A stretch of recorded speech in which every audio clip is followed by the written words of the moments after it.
All right, everybody. So we're going to get going again with this afternoon's session on food translation and culture. Very exciting stuff. Of course, we're still within the scope of the Romani-Translation Summer Institute here at Concordia University, and you are joining us from Fourth Space, which is a public space in the downtown campus of Concordia University here in Tiohtià:ke, Montreal.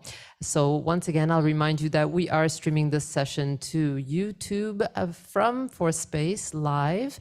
And we will ask once again that if you have questions for our online presenter today, you come up to the microphone that's set up there for you. We will keep that mic up there while Maria is cooking in the kitchen afterwards, so you can also speak to her through that microphone, and she'll be able to see and hear you in the kitchen. That's too much information all at once, but first we have a presentation here from Renee, so I'll pass it to her. Welcome. Hello, everyone. So good to see you again. So we're going to go through the regular Zoom routines. I'm going to share my screen momentarily.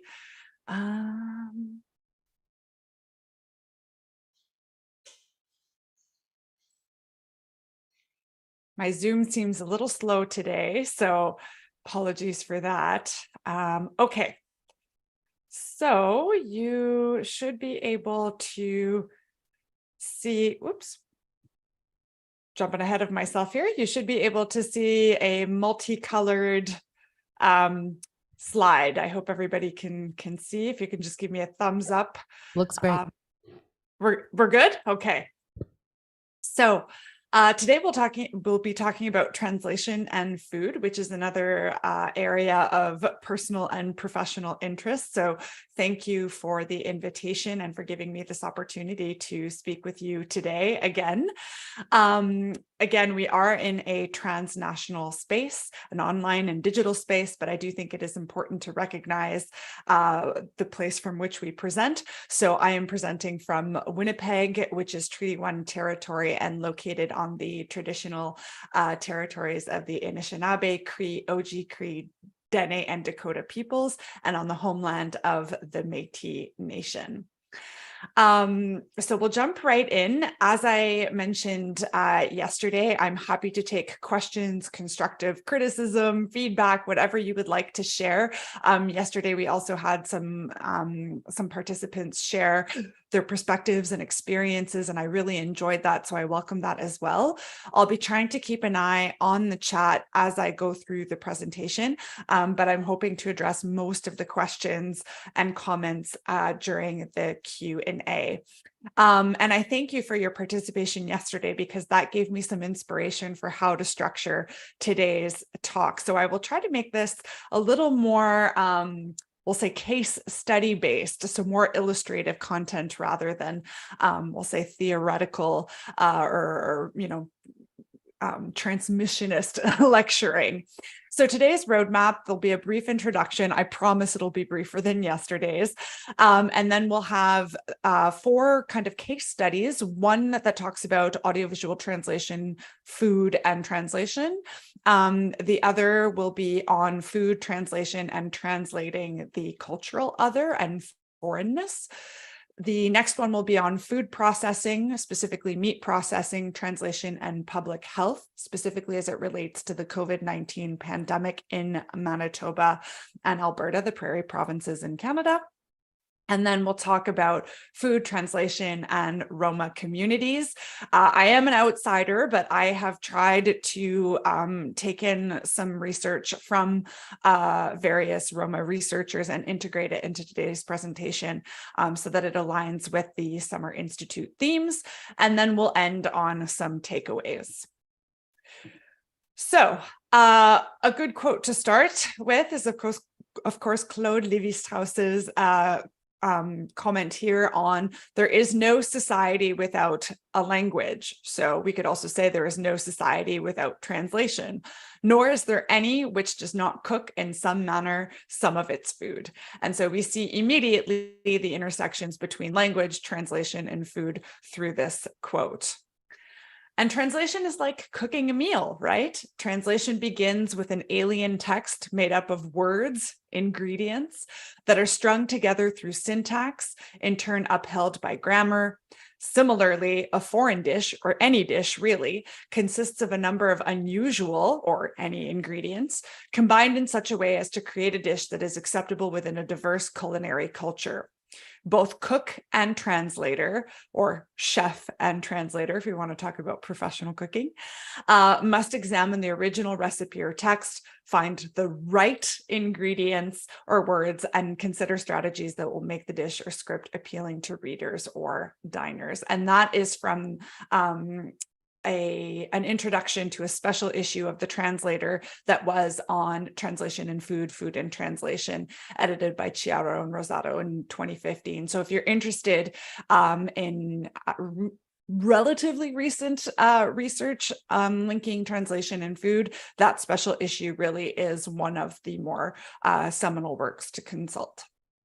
So a little lay of the land, a couple of the intersections between food, culture, language, and translation. And these are pieced together from translation studies and food studies. So I haven't looked exclusively at translation studies. I've tried to pull in from food studies as well. And we have such a rich food studies landscape here in Canada. Language and food define and shape individual and collective identities, of course. Food can act as a lingua franca, especially given changing demolinguistic profiles on local, provincial, and national scales.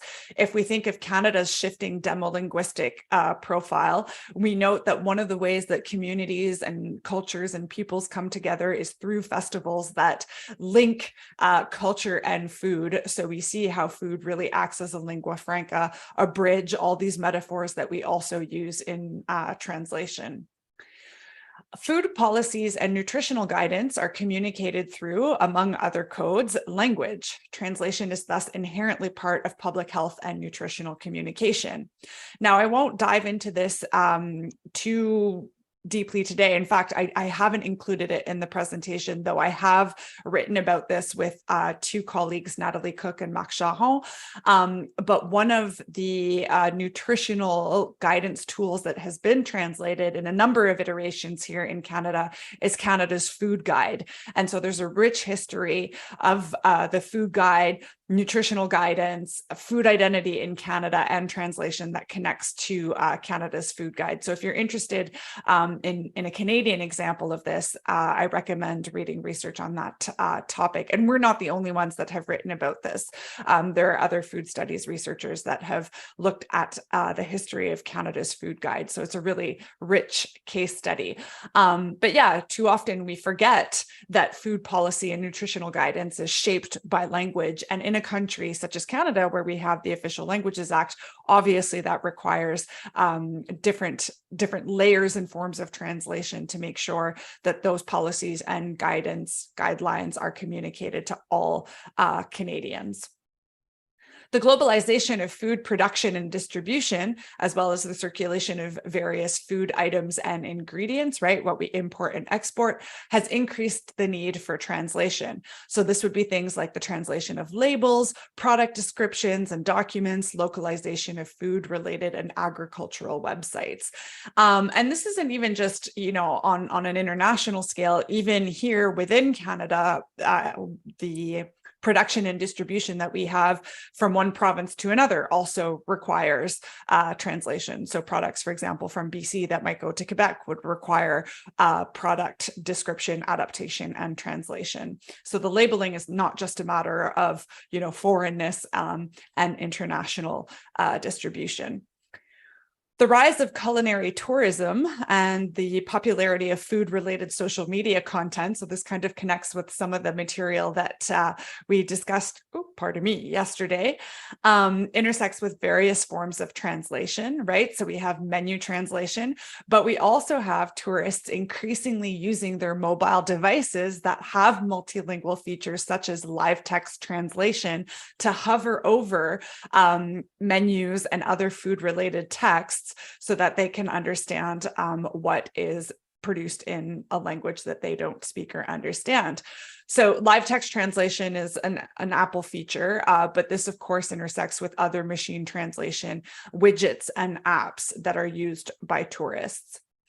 Intersemiotic translation of a culinary experience. So here we're not talking about the translation of human verbal languages, but rather the translation of a culinary experience into, say, a photograph or a social media post, right? So somebody who might be at a restaurant who takes a picture of the food that they are eating and then sharing that to social media. This is, of course, a transformative process, and we could link this to intersemiotic translation. And then the audiovisual translation of food-related shows. So, of course, subbing, dubbing, closed captioning. We also talked about some of that yesterday, but here specifically for food-related content. Now, the demand for this type of food-related content has been on the rise, particularly since the late 1990s, at least here in North America, when specific food related programming became available through chains like the Food Network and others. So the Food Network, I think, was the most popular, but there was a Food Network Canada, so not just in the US. So I will be actually speaking to one specific example related to audiovisual translation and the Food Network momentarily. So these are some of the big intersections that we see through extant literature in research, but also just broadly between food studies, translation studies, and mainstream discourse. In translation studies, more specifically, research categories that link food and translation can be categorized as follows: food in translated literature, right? So these would be instances of food references or metaphor in novellas, in poetry, in fiction. Food tourism and translation, food terminology and phraseology. Actually, maybe going to food tourism and translation, I should say that technology and machine translation is kind of could kind of be attached to that. So yes, then food terminology and phraseology. Sometimes this involves comparative analyses, and not just in literature, say, but also in more we'll say public health related or nutritional guidance related or label related texts. Translation of food related texts, in this case, non-institutional. So these would be things like cookbooks, menus, and recipes. Then there's the translation of food related texts that are institutional. So this is like Canada's food guide, right? So specific public health guidelines developed by public health authorities, nutritional guidelines, and food labels. Although I have referenced Canada's food guide a couple of times, there's also a Brazilian guide that is considered to be one of the models to follow. So Canada isn't the only one to have one of these food guides. There is also food and translation of the other or otherness or foreignness and variations of this. And I will be presenting a case study that specifically connects to that. Again, audiovisual translation in food, so including subtitling, dubbing, and closed captioning. And then finally, this is perhaps one of the areas that's gaining a little bit more traction, specifically with critical animal studies becoming more and more of a field that people are interested in. So non-anthropocentric and decolonized understandings of food ecology and translation. So these are some of the main research categories. So if you're looking for research ideas, or if you want to know where to position your research, these are some good or some of the more dominant avenues. And then, of course, I've included some of the main references that are linked to each of these categories. So why the study of translation and food continues to be needed? Well, the important role played by language, especially by translation, has largely been overlooked by the food industry more specifically, despite its pivotal function in the development of industry and in global trade. So it's as if, we assume that global trade and global food processing, manufacturing, and distribution can be abstracted from multilingual communication. Of course, we know that that's not the case. The interconnectedness of translation and food clearly illustrates the urgent real-world consequences of a lack of translation. And this is what I've called a non-translation in my own work. And scholarship has a key role to play in contributing to, sorry for the typo there, there's always one, in contributing to advocacy and activism connected to these issues. And so today I will also be presenting a case study that talks about non-translation and some of these real-world consequences. So first case study links audiovisual translation and food. And this is the dubbing, more specifically, of Iron Chef, which was a Japanese show, a sort of reality TV cooking show that was described as being charmingly campy because of its dubbing. So Iron Chef was picked up by the Food Network in North America in 1999. The show, again, was originally produced in Japanese, but when it was imported for North American audiences, it was dubbed in English. And the dubbing was very unique in its style. It gave the show a very unique and campy charm. So it kind of played on some of the tropes of Asian kung fu films. So, nothing really matched with the lips. Some of the phrasing was a little goofy, but there was an intentionality. It could have probably been more polished, but audiences just really enjoyed how goofy and campy the dubbing was. In fact, the dubbing was so unique and so popular that it was spoofed on an episode of Saturday Night Live. So Iron Chef also went through different iterations. It was also aired in Canada and Australia, as well as in America. So there's these different versions. So that too is another form of translation, where we translate the format of the show and bring in our own team, our own chef brigade, either in America, Canada, or Australia. So there was discussion about whether the show should be subtitled in other locales, but the American dubbing, so that campy dubbing, was largely preserved precisely because that's what engaged audiences. So here, in a way, we often talk about good translation being functionalist translation that domesticates, right, for the target audience. In this case, we have a different approach. Keeping that kind of foreign element, goofy element, was integral to the show's success. So the original Iron Chef also translated culture, interestingly. So each chef from the Japanese version had a different culinary tradition that they were connected with. So there was Iron Chef French, Iron Chef Chinese, Iron Chef Italian, and Iron Chef Japanese. And so they would bring sort of this international flair to the way that they cooked. For the chairman, who you see on the left-hand side, he's the gentleman in kind of the Liberace get up in the middle there. So this is Chairman Takashi Kaga, who was an eccentric gourmet on the show, or played the role of an eccentric gourmet on the show. And he would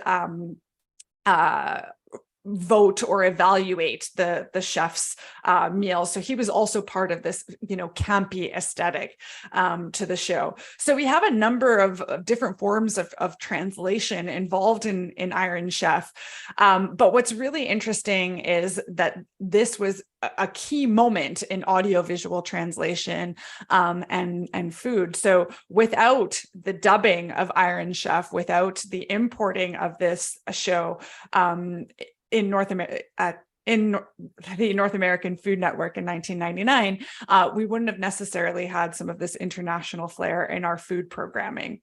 So a really interesting case of, intersemiotic translation, cultural translation, audiovisual translation, and we see the manifold connections that we can make between food and translation in this context. So a bit of a lighter-hearted example. I don't know if any of you have watched the show, but I really encourage you to go back to some of those episodes from the 90s. I think you can catch a few of them on YouTube. I also think that you can purchase the series from the original series from Amazon. Not that I want to encourage consumption on Amazon, but if you're curious to see what the campy dubbing sounds like and feels like, you can certainly look at that content on YouTube and other platforms. Another example that connects to food and translation is translating the cultural other through food packaging. And here I'm going to reference Canadian scholar Charlene Elliott's work, who's done a bunch of work on food packaging and children's food. But she published an article in 2008 called "Consuming the Other: Packaged Representations of Foreignness in President's Choice." So President's Choice is a Canadian brand that's available through the Loblaws chain. It started in 1984, pardon me, and it's pretty popular among Canadian consumers. And the idea was to bring world flavors to Canadians in a way that was palatable. So there's different, so the PC brand has different individual niches, if you will, for their products. And one of them is called Memories Of. And the idea behind Memories Of is to invite the Canadian consumer to travel and to try different exotic flavors, but without, things being too challenging or scary or off-putting. There's still like a Canadian element to these products, and I will explain how that works. So if you look on the slide here, I've tried to show a few of these products. So we have Memories of Argentina, a chimichurri sauce, Memories of Sicilia, Memories of Szechuan, right, a peanut sauce, and then we have traditional naan bread. Now, what's interesting is that if we look at some of the iconography, right, we could say that some of this is a little stereotypical. We have the panda bear, we have the windmill, we have the mountains, right? But of course, this Memories Of conveys this foreignness, conveys an other. But on all of these products, you will see made in Canada.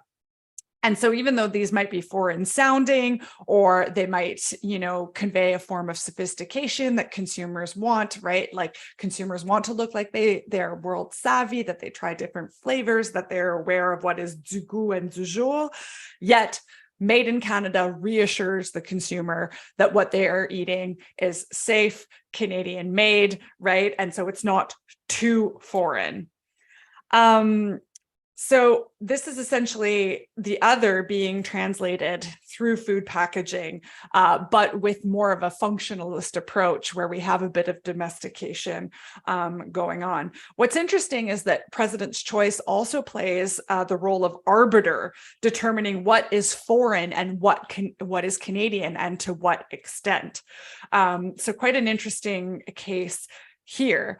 And what's also interesting is how it will distinguish certain products as being foreign and others being, more Canadian. So an example of this, and you'll see it at the bottom of the slide here.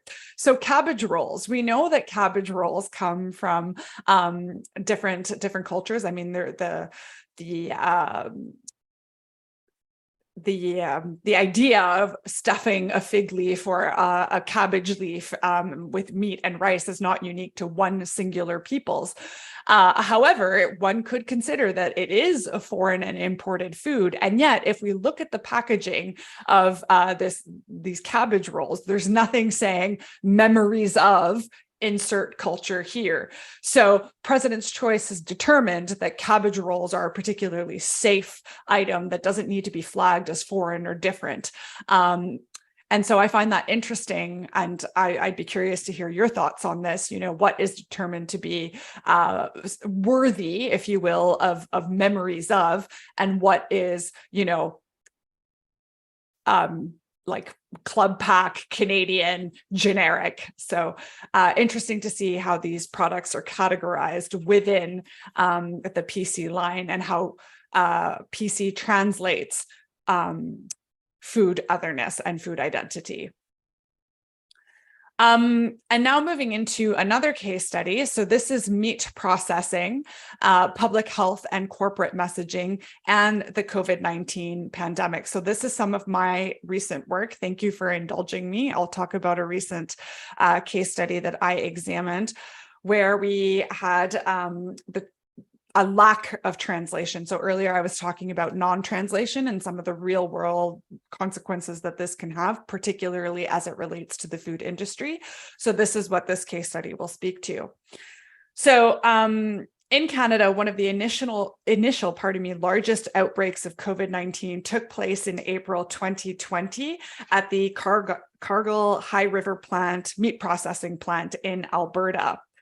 A percentage of the workforce was staffed by temporary foreign workers. This is a trend in food processing on a world scale, having this temporary foreign workforce, and workers specifically from the Filipino community in the province.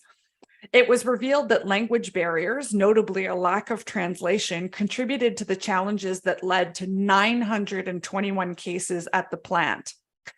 And the photo that you see here on the left, I apologize if there are vegans or animal activists in the room. I don't want to trigger with this photo, but I think that the photo illustrates the proximity of meat processing work and how it could have been challenging to, do physical distancing in these work contexts. But anyways, this picture is from a report written by Baum, Tate, and Grant that looked at how Cargill became the site of Canada's largest single outbreak of COVID-19 in 2020. And this report quotes bulletin board postings and letters to employees were provided only in English. And this caused confusion about compensation, isolation protocols, eligibility for paid time off, etc. So while COVID-19 as a disease did not discriminate, right, policies and institutions, as well as the lack of translation, did discriminate. So already disadvantaged groups that bear the brunt of information insufficiency had to compensate through a myriad of ways to combat misinformation or a lack of information in their languages. So in the Cargill High River example, employees created social media groups that provided information in notably English, Vietnamese, and Tagalog to ensure that people knew what was going on because corporate communications were in English only. So here, people were using machine translation. We know that that can cause some errors or some lack of nuance. And then this was also integrated into notably Facebook community chats or group chats, as well as forums and groups. So we had a number of volunteers not only having to struggle, in the workplace, but having to take on the additional labor of performing community and health translation for their peers and fellow coworkers and families. Crisis communication follows a different logic, right, than everyday communication. So looking back at what happened at the Cargill High River plant, sure, we could have perhaps integrated more machine translation to ensure that some of this messaging was readily and efficiently translated. But machine translation has its, limits, as we've talked about. And there's something to be said about the reassurance of human translation and having human interpreters and translators at a time of crisis. So again, when humans were intervening, they were community members. And this was, again, placing the burden on workers who were already facing some of the challenges and barriers of being essential food workers in crisis. There was also the issue of cultural translation in this case. So many of the Cargill High River employees lived in multi-generational living arrangements and carpooled to work, and this was commonplace in the communities.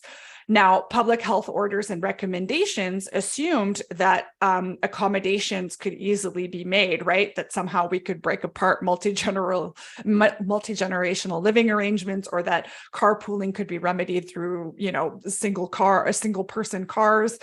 And that's just not the case, right? So some of these accommodations and public health recommendations neglected to address the fact that culturally, some of these recommendations were conflicting, and how jarring they were for these communities.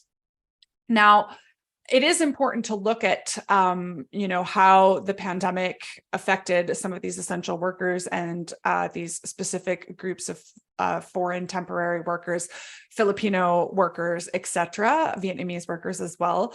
But I do think that it is important to think about our subjectivity when studying these particular cases.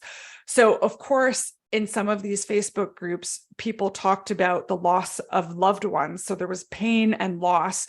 And I think we need to be mindful when we talk about these case studies, not to turn pain and loss into the business of research. So it's a very delicate topic. And of course, the pandemic is still ongoing in many ways. And so looking at this data and these real people and what they've experienced, we have to be very mindful. So there are a number of methodological and ethical research considerations to take into account. So I'm just placing that there because sometimes we neglect to talk about ethics and methods in presentations. And so I think that this is much like we talked about consent yesterday with social media. This is something that we should be mindful of when we look at these specific case studies. The next area, and again, I fully acknowledge that I am outside of the community, but I have tried to pull in some strands that connect food translation and Roma communities so that we can talk about possible avenues and intersections that link some of today's themes. So some of the work that I've pulled from is from Grazioli. I've cited her work in the selected references, so you're welcome to read the full text article there. It's available in open access. I also tried to find something that was open access for those participating in the Summer Institute so that you're not being paywalled or having to use institutional access. So the Roma are of great importance to food studies and arguably, of course, translation studies, specifically given the unique methods of cultural preservation within this ethnic group and the scarcity of previous studies on the culture, especially in regards to food. So there's a clear dearth of research on Roma food traditions. And so I think that's an invitation to participants in the Summer Institute to fill this gap. Roma cuisine echoes that of other minorities, not necessarily in the same, recipes, dishes, or traditions, but more in the idea that the Roma have struggled to maintain their identity in hostile and nomad environments. So here we can look at food translation as survival strategies, as a resistance to avoid cultural assimilation. So, translation as resistance, food as resistance, and how we can connect these ideas. Of course, some of the challenges, and this picks up on some of the things that we discussed yesterday in regards to social media. So there's a lack of reliable sources and even like archival material regarding food habits and norms.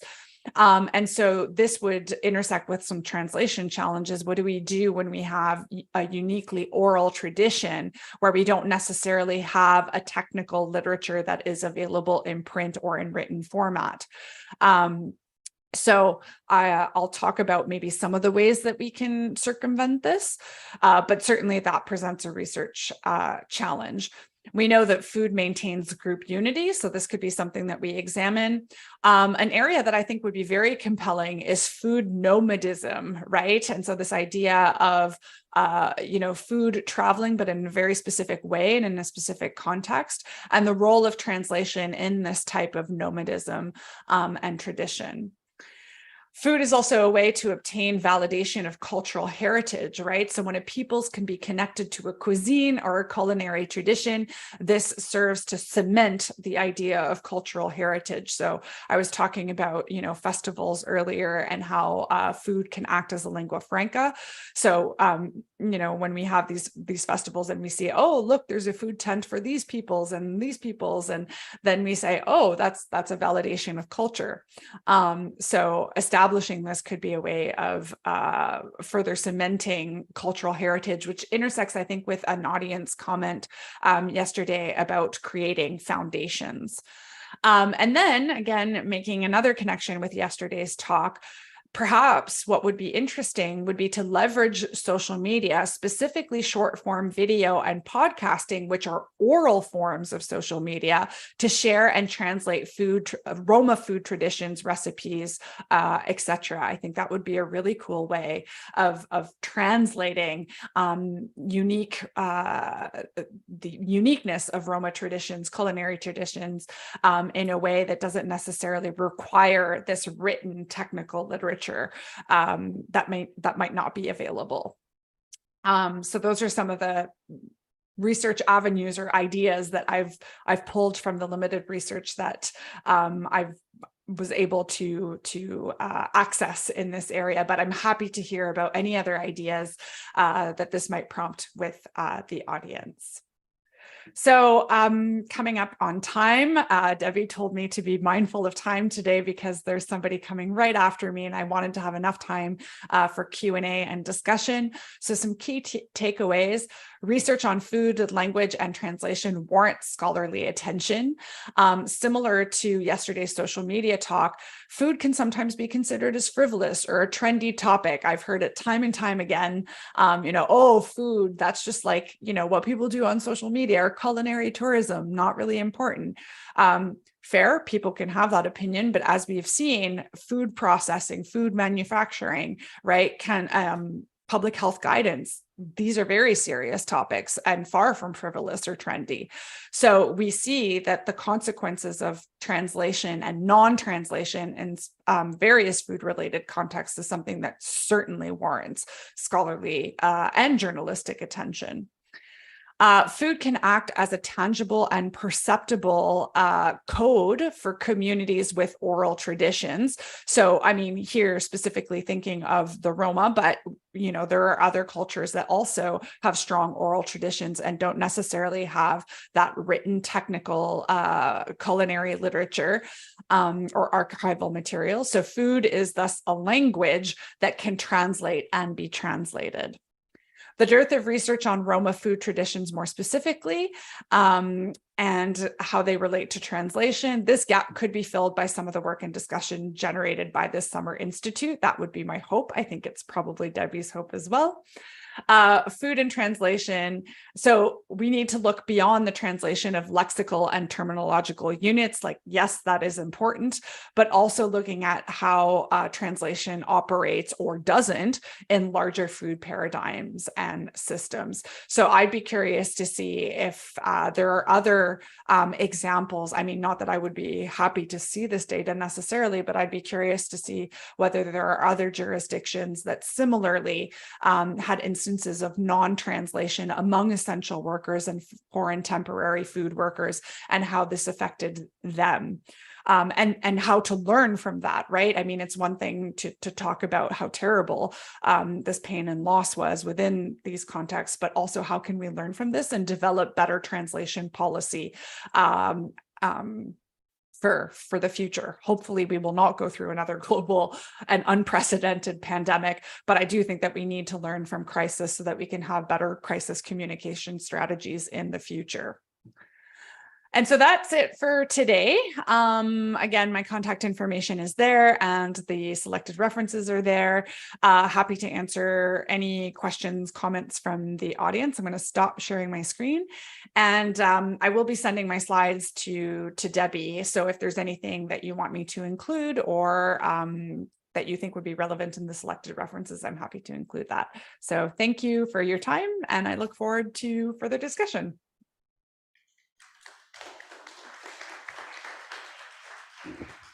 Thanks, Renee. And I'll remind folks in the space, if you have any questions or comments for Renee, the microphone's set up there for you if you'd like to speak to her directly, and she can see you this way.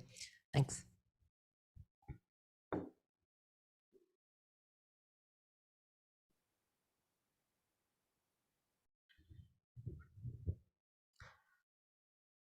Okay, Renee, I don't see anybody charging the mic, but there is one person making their way over. Thanks for your patience. No problem. Hi, Renee, can you hear me? Do All you good. do you recognize me? I do, yes. Shebnam, hi.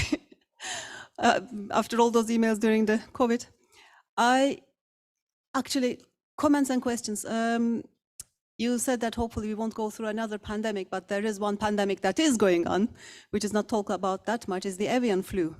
Mhm. I don't know to what extent you're aware, but in the UK, it has been a huge issue. We lost about, in certain places, half of the wild bird population. But of course, the area that is mainly hit is poultry, right? The same lack of information seems to be going on, even though we've just went through COVID. It seems like the information is still not being translated for the people who are working in the factories. So I just wanted to point that out, because it's not like the next pandemic, it's an ongoing pandemic, which is a direct influence on the food chain. The other thing I'm curious about is, whenever food and translation is raised, it's mainly about, as if the food just appears there. There's not much discussion about agriculture as such, and how much translation is needed within the area of agriculture. I just wondered whether you have any thoughts on that. And the last thing I will say, Michael Cronin is writing a whole book on food and translation, which you will probably keep on the look for. Yeah, if you could say something about why we seem to be so reluctant to talk about translation when it comes to all the outsourcing of agriculture, all the, as you pointed out, the migrant workers that work on the fields, and there's not enough support for them. Why do we always talk about food as if that's something that appears only in the market? Yeah. Of course, this is thank you for the questions and comments. Obviously, this is a very complex topic, and the answer would probably be very multi-pronged. So you're right to say, yes, I mean, the COVID-19 pandemic was unprecedented in scale, but that's not to say that there aren't specific and local, well, in Canada, provincial and national crises of different forms that are also affecting our food system and food workers. Perhaps one of the reasons, and I don't necessarily have data on hand now, but I'm sure that there is scholarship in food studies that has looked, I know that there's scholarship in food studies that has looked at migrant and temporary foreign workers in different locales. And I think part of the reason that we don't think about translation is, for one, again, we think that English is a lingua franca, right? And so, if English is in the mix, then people should be able to access the information, at least minimally. But of course, we know that some of these things, some of this information is super nuanced. And so it's very important to have it in our language. But I would say that there's, I don't know how else to characterize it, but perhaps a perception of, these workers being disposable or lesser than, right? They're temporary workers. In some cases, they're not full-time employees. They might not have permanent work contracts or work contracts that allow for benefits. And some companies are a little shady about wanting to offer benefits and social and health protections for their employees. So, non-translation is a way of kind of absolving oneself from responsibility. And these, food companies want to turn a profit. So translation is costly, not just in terms of the financial cost, but it's also, okay, then finding the labor to translate, the maybe cost associated with things like reprography or creating documentation, having to run that through HR for approval. And so all of that becomes a time investment as well. And so in the end, companies are like, this is too much of an investment on a number of levels. We just won't do it. And then there's also the fact that Anglocentrism, right, I think has a role to play, in the sense that if corporate administrations aren't even thinking about multilingualism and languages that aren't English. Like if translation isn't even a question, of course it's not going to trickle down in day-to-day business operations. And so I think it's really important for us as professional translators, as translation studies researchers, to look at these case studies, look at where non-translation happens, and to bring that to light, so that people who wouldn't normally think of translation as a question or as an issue suddenly start to reflect on that. And that connects to yesterday's talk as well, and the importance of being active on social platforms to talk about translation with the mainstream public and say, hey, these are some of the issues that relate to translation and non-translation.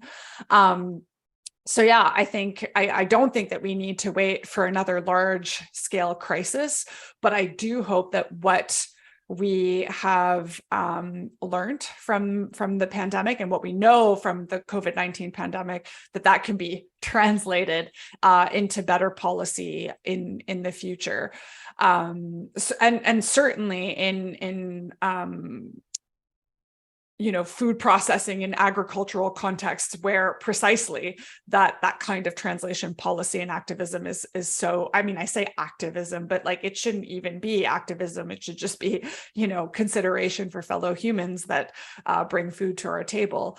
So yeah, I would hope to see more reform in corporate operations, agricultural operations, as well as just general language policy on a local, national, and international scale. So I hope that addresses at least the first part of the question. I will certainly be paying attention to any future work on food and translation. I've been working a lot on social media and translation, but I try to keep, a finger in both pies. Yeah. Thank you very much, Rene. You're welcome.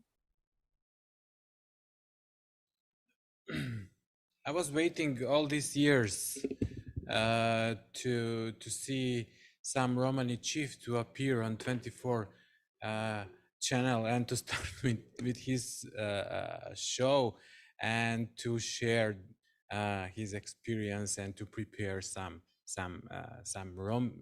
food. Yeah, but thank you very much. So you talking about this topic. Because I see here opportunity for maybe to increase this topic through maybe making some cookbooks, for example, and it's a intersection to combine preparing food on one side and on second side to make some new books. Not about linguistic, not about grammar, but something popular. Thanks to 24 kitchen channel, everybody around world know who is Rudolf. Everybody know who is Oliver, and especially everybody know about Oliver's Christmas ham. Am I right? I never tasted, but during his process when he preparing ham, I can feel a spirit of Christmas, spirit of and smell of ham, and when he cutting and eating with his friends and etc. So, but especially for preparing cookbooks, I think, and for recipes, and I think it's very very good opportunity to increase our language skills.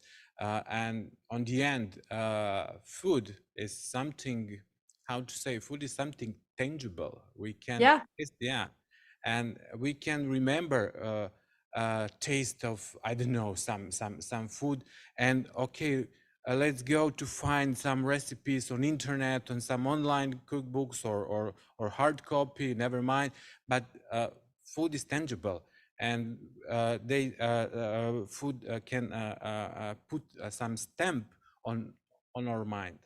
Yeah. Thanks a lot again for this topic. Thank you so much for those comments. Yeah, I mean, again, I'm an outsider from the community, so I, who am I to say, like, produce cookbooks? That's what I want as a consumer. But I do think that there's an insatiable interest from the public for different kinds of cuisines. And so certainly, producing cookbooks is one way of preserving and sharing cultural heritage and food heritage. But it is also a way of transmitting language, even if that's not necessarily the first intent of the book. And again, connecting this to social media, forgive me, I'll just keep making these links. But again, there are many content creators that will use, cooking as a pretext for teaching about cultural traditions and heritage and language. And so I think that short form video and podcasting could also be to other forums or avenues where that culinary knowledge can be shared. And I think, with cookbooks, what's tricky is if you want, we'll say an authoritative publisher to take you on, that can involve a lot of steps. Whereas social media is in some ways a little bit more accessible because anybody can create, well, I say anybody, there can be barriers for some people, but for the most part, it's not that difficult to create an Instagram page or a TikTok page or to even set up a podcast, right? And so I think that there are other ways other than, like, we'll say more formalized publishing, but that's not to say that a cookbook wouldn't be a great idea. And I think you're right. Like I think I alluded to this in the presentation, the idea that food is, especially for cultures that have oral traditions, food becomes a language, a tangible language, a tangible translation of oral traditions and oral heritage. So thanks for that. One more. I'd like to have your thoughts on a few things with humans and their appetite and relation with food. For example, in India, they don't eat beef, so they're the world's biggest exporter of beef. It's not Argentina, it's India. And champagne comes from champagne if it has to be champagne. Cognac has to come from cognac. And yet, French mustard comes from the Canadian prairies, and the best Swiss chocolate comes from Ecuador. Yeah, certainly there's I personally haven't written on terroir, like the concept of terroir, but terroir is something that has been examined and discussed in food studies. And this, we can relate this to translation, the idea of purity, the idea of accuracy, taking from the other and adapting, and is that more or less authentic? The concept of authenticity in food and in cooking is another contentious topic. Like, how do we determine what is most authentic? So yeah, it's interesting to look at these exchanges of food products and how we understand origin and place and authenticity in different culinary contexts or food related contexts. I don't know that I have a specific answer, whether it's good or bad or okay to say that champagne can only come from champagne. I think part of this is also marketing and branding. I mean, maybe it didn't start from a place of commerce, right? People just wanted to say, this comes from a specific locale, a specific terroir, and address or to underscore the specificity of a food item. But now I think that's very much part of the marketing, right? Some consumers anyways, will gravitate towards what is scarce. Scarcity sells, right? And so if something is scarce and unique, then there's, like perhaps a luxury market for it or a luxury consumer for it. So there might be various reasons for why we continue to promote terroir in that way.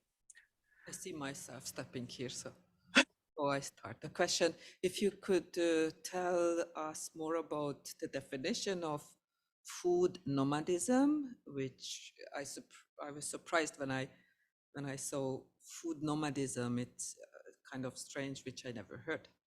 Yeah, I mean, perhaps this is just late night creativity on my part, but I was thinking about different different configurations, you know, in today's contemporary world. And so there's this whole trend now of digital nomadism. So these are people who now work from anywhere in the world because we've normalized working from home, or because of mobility and different technological advancements, we can work from wherever. And so I was thinking about this in relation to cultural and food heritage that has always been nomadic from the outset, and sort of thinking about whether there would be, you know, a concept that we could derive from that. So that's sort of where it came from. I can't say that it's, you know, an authoritative term with an authoritative definition. And maybe it doesn't work at all as a concept, but it was just something that I was thinking about, related to different nomadic trends, cultures, and not specifically just with Roma people, but just this reappropriation, I would say, or these new trends related to digital nomadism and people moving around in different ways for different reasons in this post-pandemic world. I don't know if that's a satisfactory answer, but that's the one that I can give at this point. And I'd be happy for anybody to either contest it or build upon it.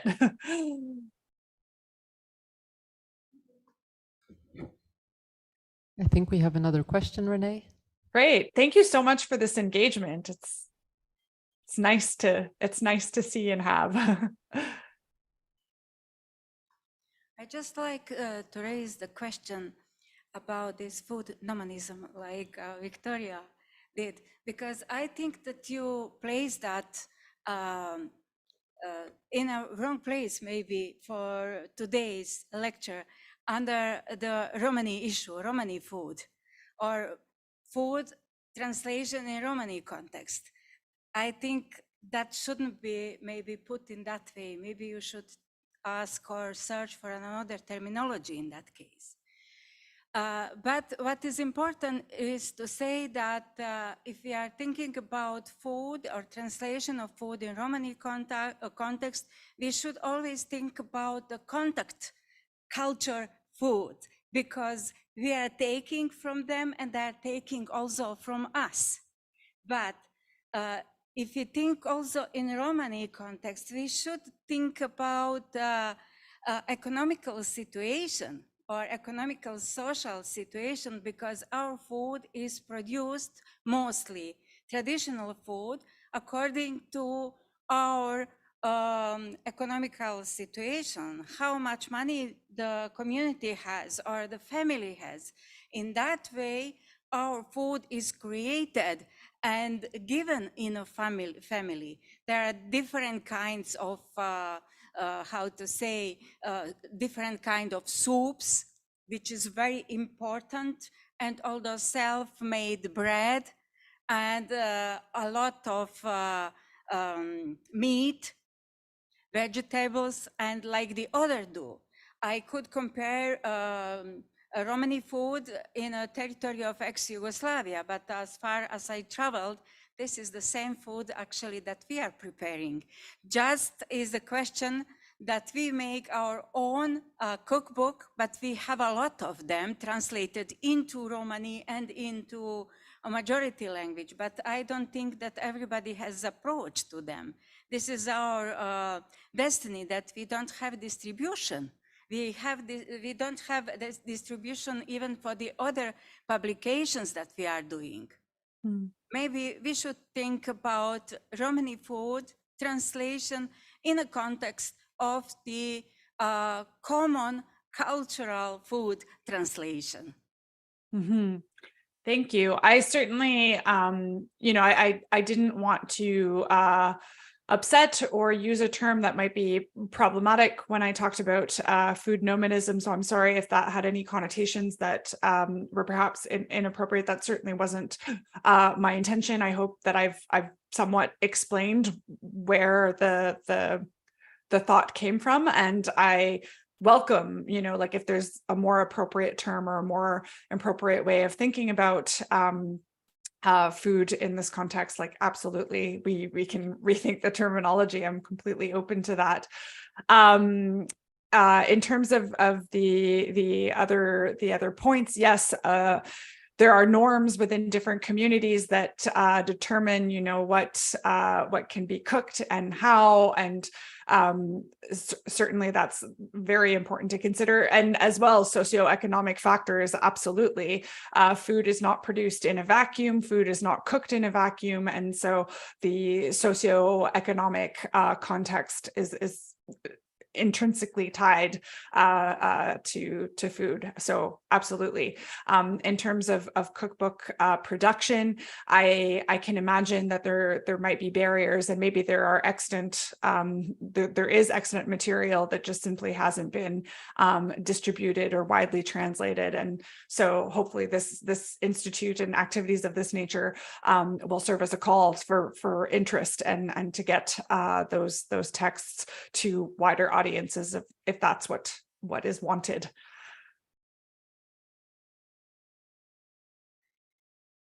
So I'd just like to comment on the idea of nomadic food, and to say that we need to have a sophisticated understanding of the connection between nomadism and migration. Yes. And if we look back to the origins of the package of Romani culture that we can see about today, about 1,000 years ago, probably the majority of Romani migrants were not nomadic, but within those military formations, they recruited lots of people from different commercial nomadic castes. And obviously, people who are nomadic have got particular food imperatives. So the first Romani people that I lived with were actively nomadic in England. And the most important thing was the connection between how they conceived food preparation and what was mochadi, marime. So all food preparation was done outside pretty well. You didn't do it in the caravans where you slept and were private.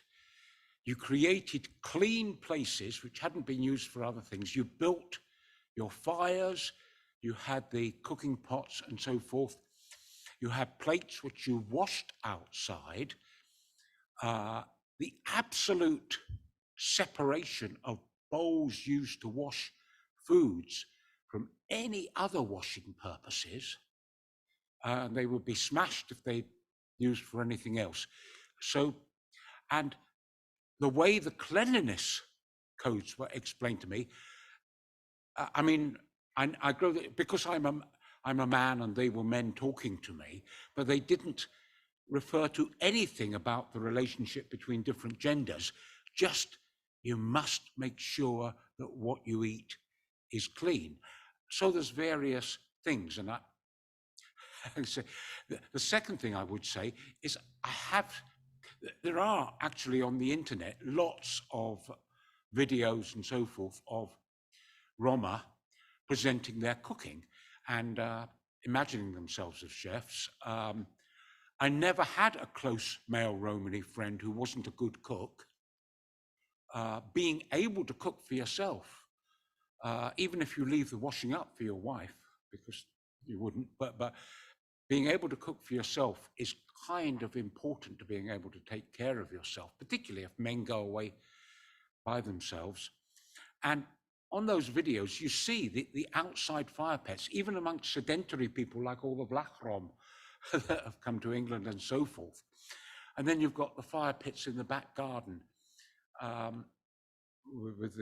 So the idea of outside cooking as the ideal.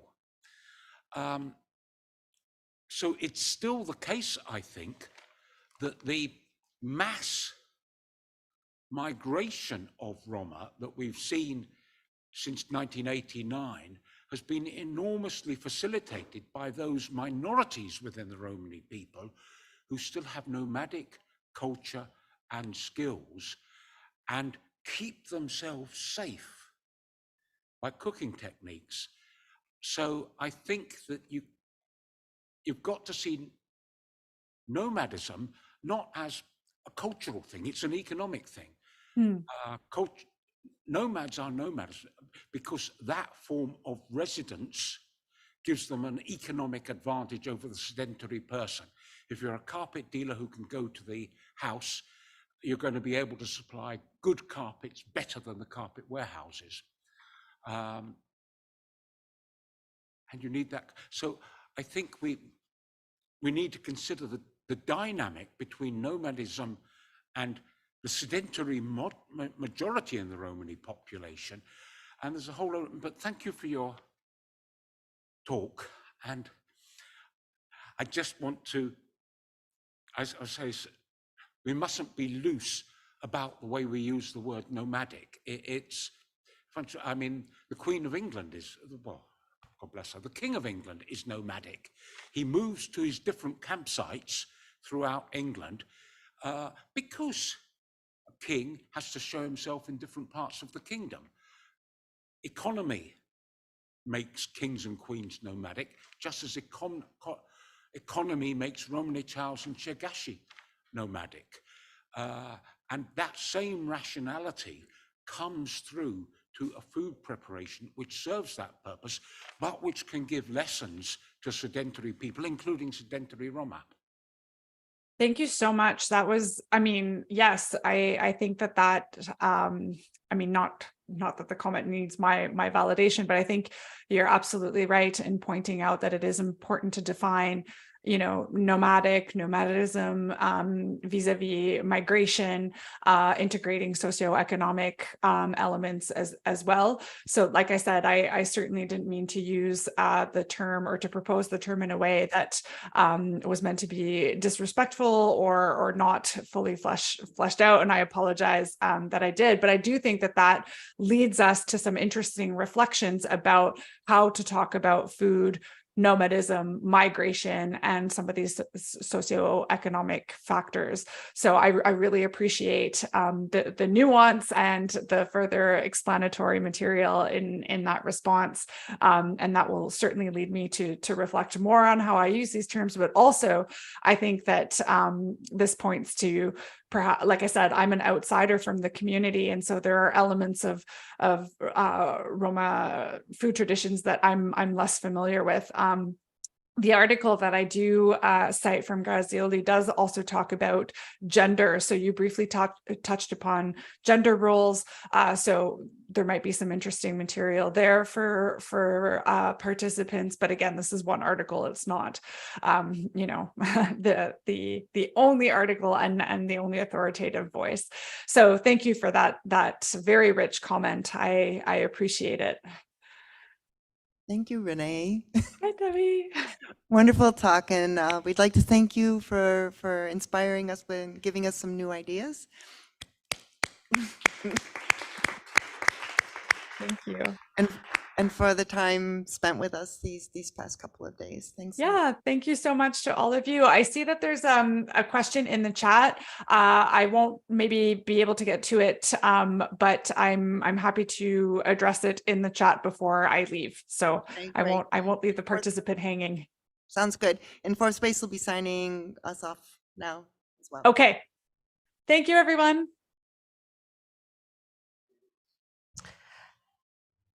Thanks so much, Renee. We'll keep the Zoom open so you can go ahead and write your chat, and we'll just kind of activate this card for everyone so that folks know that we're on a break here while we get set up for the cooking segment of this afternoon's reflection on food. So hang tight with us. We'll probably get going again in about 15 minutes or so. Thanks, everyone. There's been a lot of cooking happening already today, all day. So a big pot of food for 20 people is ready to go. And now we are making more food in the kitchen here for demonstration purposes. So we, first of all, maybe would like to encourage our chef with a round of applause and a thank you for being here with us.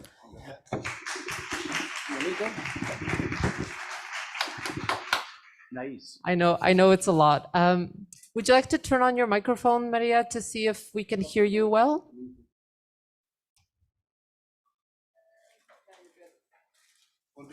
Okay.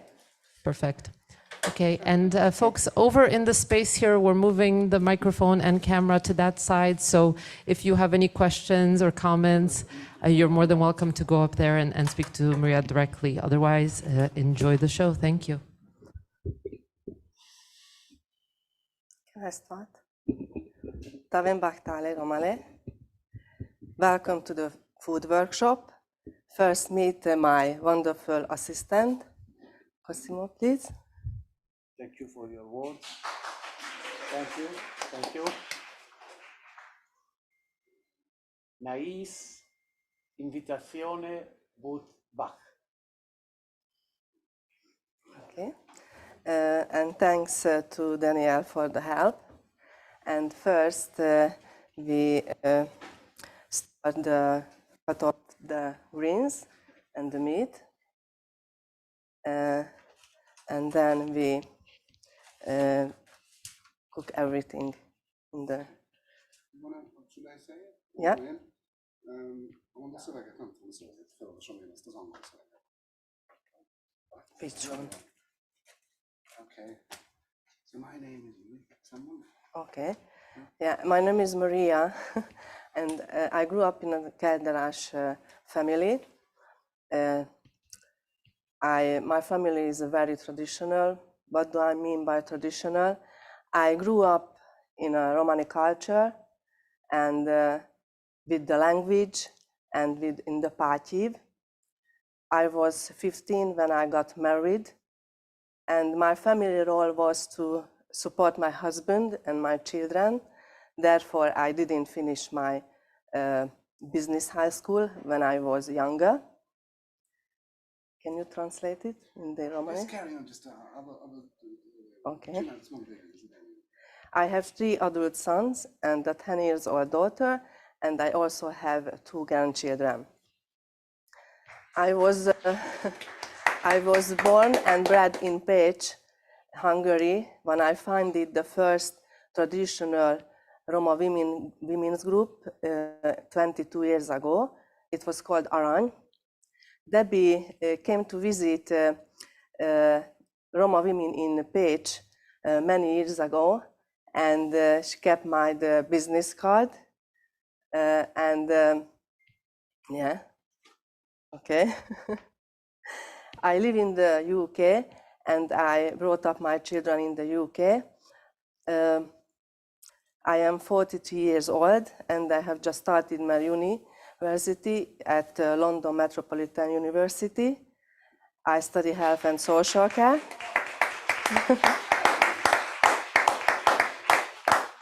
And I also work in Kaskosan Roma charity. We work with many Romani groups in the north of England, and we work with them in different Romani dialects.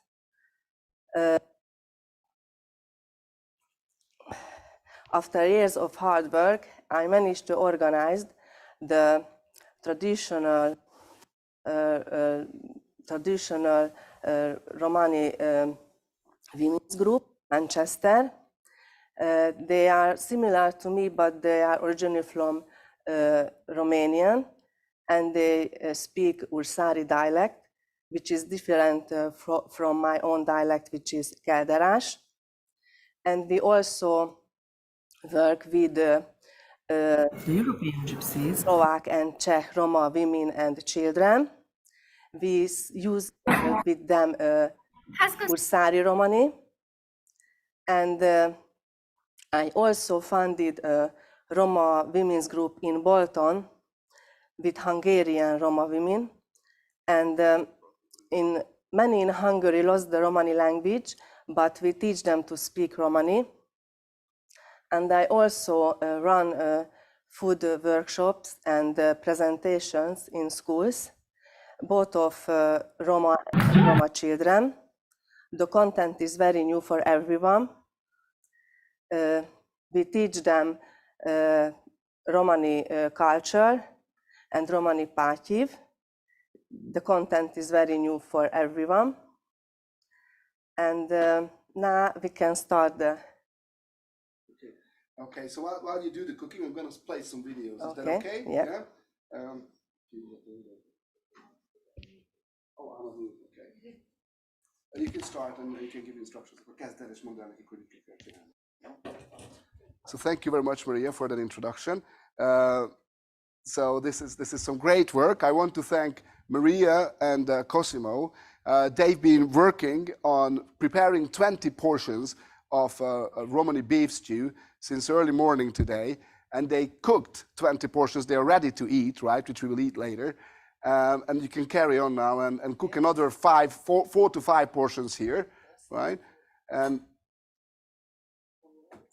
yeah, so they're gonna chop up the onions first, right?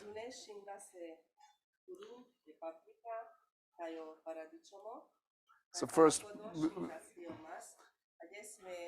we cut up the onion, the tomatoes and the peppers, as well as the meat. Pen my dude. Muklengetaj tu de duma. Kérsz váltosé?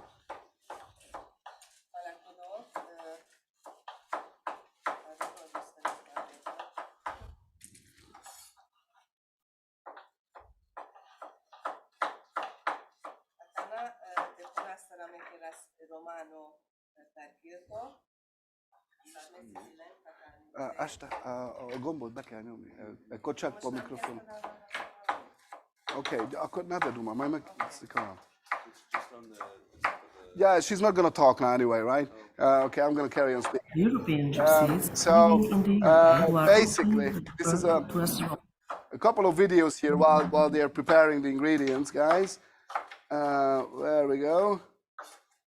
The European gypsies living in the UK who are often referred to as Roma, we also have differences. That is also important to note. In the UK, many refer to East European gypsies as Roma and to British gypsies as Romani gypsies. Roma roots and Romani gypsy roots are the same. We both come from India and we both share a strong Greek heritage too. However, we have been living separately for many centuries. In the meantime, our dialects have changed, but our way of life and our identities have also changed. That is one reason why gypsies, Roma and travelers have different kinds of problems. Many Romanis in Western Europe, just like in the UK, carry on living in caravans. East European Roma live in houses. Most Romani gypsies in the UK don't speak Romani language anymore, but many words and expressions stayed alive. Most European Roma still speak Romani. The important thing all Romani groups equally share is spiritual and physical purity. We all believe in one God. God is very important in every Roma person's life. A few Romani groups maintain Romani Greece, which is traditional Romani court that settles internal disputes. Another difference between all Romani groups is how we call ourselves. We have different group names. Some Roma groups are the Kelderás, the group of coppersmiths, Lovara, the horse dealers, Ursara, the bell trainers, the Manus, and there are many others. Also, we all share anti-Gypsyism. We all experience hatred because we are seen through stereotypes. Virginity cult is still present in all Romani communities. Young marriages are also common across many Romani groups, but also many groups lost this tradition already. Family roles are the same. Men go working, women look after the children and the household. Unmarried girls spend all of their time with their mothers. Young boys go with their dads. They work with them and learn their skills as soon as possible. In traditional Romani communities, respect for the elderly is also the same. Normally, it is the father, grandfather, or elder brother that would be in charge of running the family. And maybe the most important thing we all share is the sense of belonging. Our belonging to our family network is more important than the geographical belonging.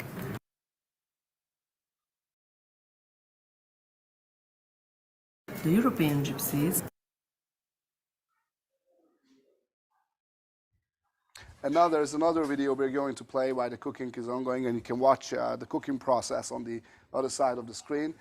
So this is a celebration event from last year with the Ursari Romani ladies that have never been in the outsider space and never had a celebration in the outsider space. And they've been enjoying their time so much. They've been having lots of fun with Maria. So let's have a look at this very short clip again.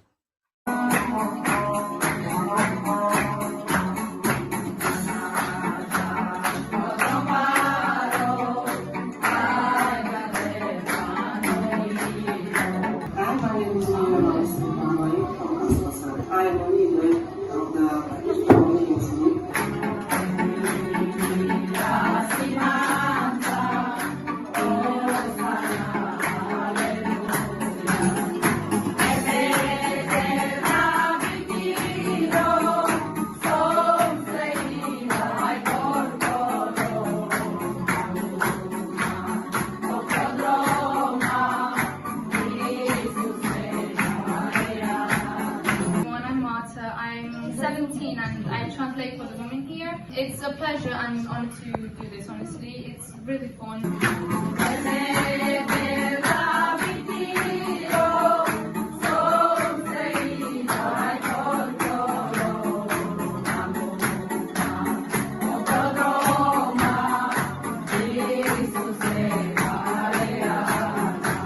We are very honored that you came to see us today. We prepare the food, the songs, the stories, the film with all our heart.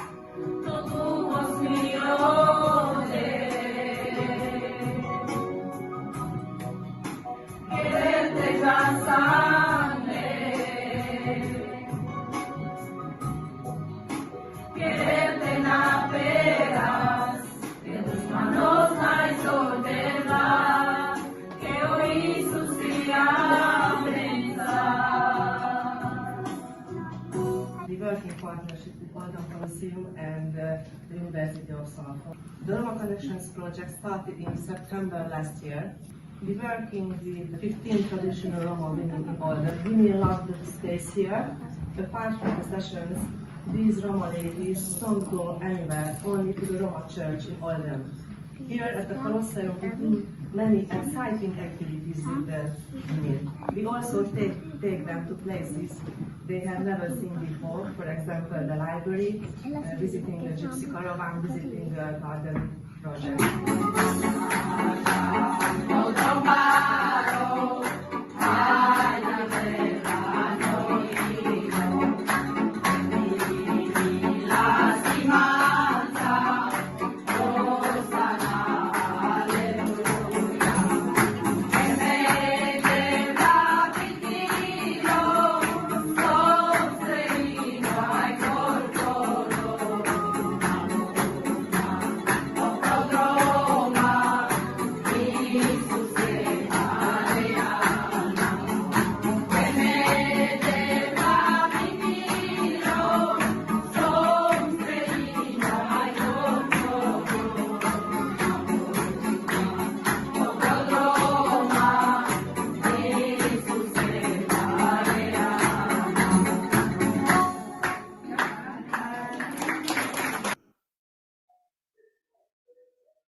This video is in Bolton, in another town, where the majority of the participants come from Hungary, but not just.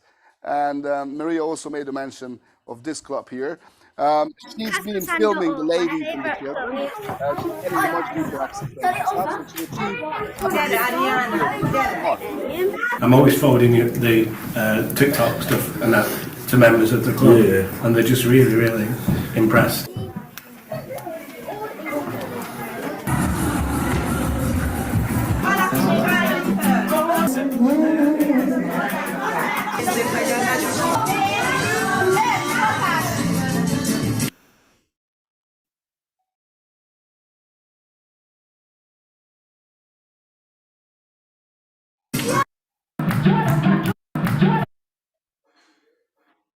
There was a technical issue, I apologize. Really, really impressed.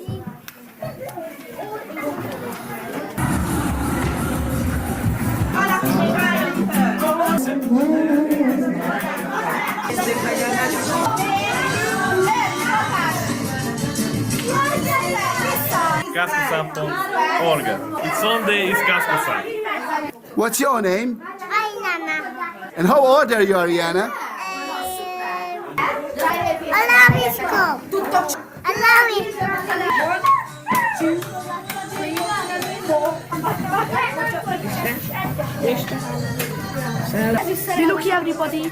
We here at Bolton. We got a dance community. The first dance club in Bolton is Kaskasan Roma group. Come and learn Romani. Learn about the Romani culture, like language and dance, and the history of the Romani people. Anda so bi romane, numa so serketane, mai puzza sitarane, fedel bire mulane. Come and join us.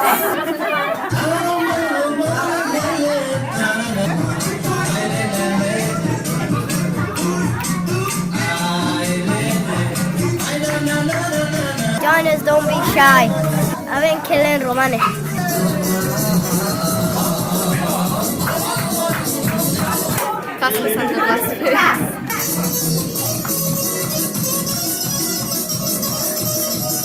Kaskasan.org.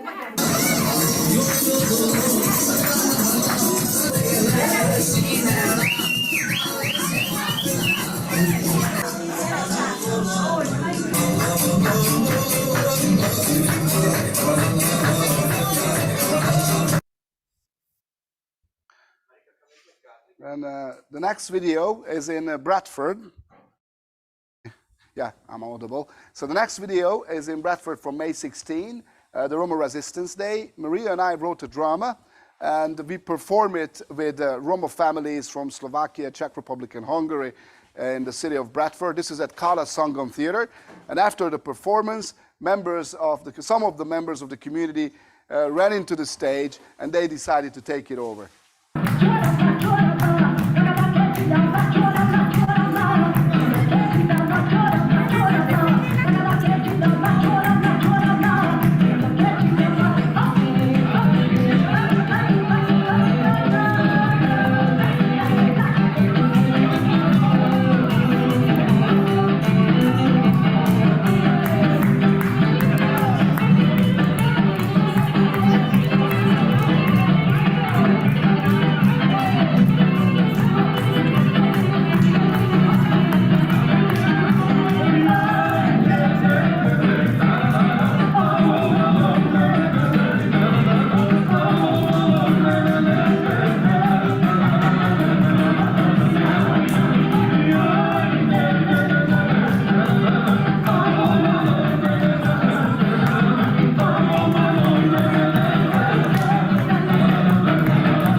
And here you can see a short clip of one of the food workshops delivered in Rochdale for secondary school students from 3 different schools, actually, in Rochdale. So let's have a look at this one too.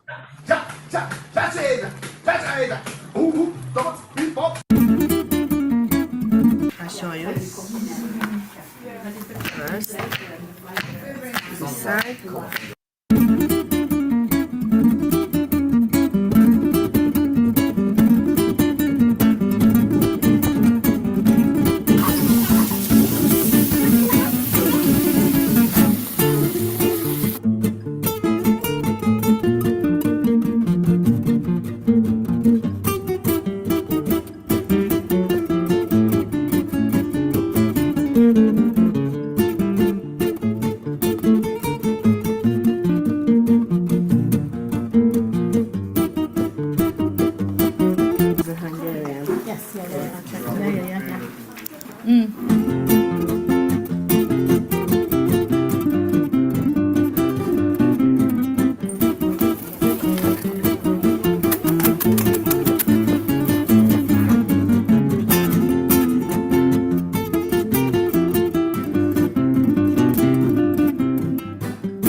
This was one of our assignments with Hugo yesterday at the subtitling class, right? So some of the students will already be familiar with this. We've not finished the captioning of this, but this is also a very short clip about the food workshop that is run by Roma women for the younger Roma girls in the community that want to learn the traditional dishes we make. So let's have a look at this one as well. Aveți căras galușches, ai căras cornuleța, tradiționalul amaro fabe romano. Simana că te pine bine cuvintii mei, ca el sunt client man, si grămada cerea. Mai.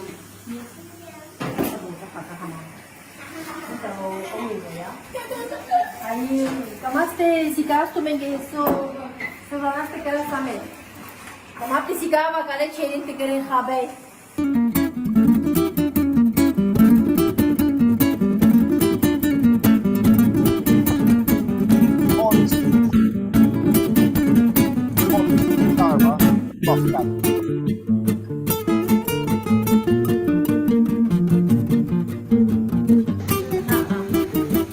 Cate că era so cornuleția, cicea muntos, cicea ame punas chicken.